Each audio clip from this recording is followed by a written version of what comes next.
ఈరోజు మన water melon ఫార్మింగ్లో day 53. So ఈరోజు మన ట్రిప్ ద్వారా ఏం సప్లై చేస్తున్నామో చూద్దాము.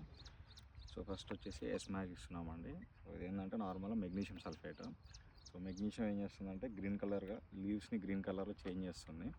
సో దాంతోపాటు ఇది ఏమవుతుందంటే ఫోటోసింథసిస్ ప్రాసెస్ అనేది మంచిగా జరుగుతుంది అన్నమాట. సో ఫోటోసింథసిస్ మంచిగా జరిగితే నార్మల్గా చెట్టు కూడా యాక్టివ్గా ఎక్కువ ఉంటుంది. దాంతోపాటు మనం మైక్రో న్యూట్రియన్స్ ఇస్తున్నాము. నార్మల్గా మనం ఫార్ములా 4 న్యూట్రియన్స్ అంటాం కానీ సేమ్ అనమాట. సో SM++ ఇది. సో ఇది యాడ్మిక్స్ వస్తుంది, ఇది SM++. సో ఇది ఏం చేస్తుందంటే నార్మల్గా ఇందులో బోరాన్ కంటెంట్ కూడా ఉంటుంది. సో బోరాన్ వల్ల ఏమవుతుందంటే ఫ్రూట్ క్రాకింగ్ ఒకటి కాదు, ఫ్లవరింగ్ మంచిగా అవుతుంది, ఫ్లవర్స్ ఎక్కువ వస్తాయి.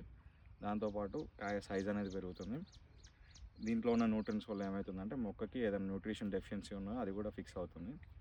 దాంతోపాటు ఈ మొక్క అనేది స్ట్రెస్కి గురి కాకుండా మంచిగా హెల్తీగా ఉంటుంది అన్నమాట. సో ఇది వచ్చేసి మనము పర్ ఎకర్ 3 kg ఇద్దాము. ఇది వచ్చేసి పర్ ఎకర్ 1/2 లీటర్. సో మనం ఇప్పుడు ఒకటేసారి వెంచర్ ద్వారా 2 acresకి ఇస్తాము. సో 6 kgs అది 1 లీటర్ ఇది ఇట్లా ఇచ్చేద్దాం.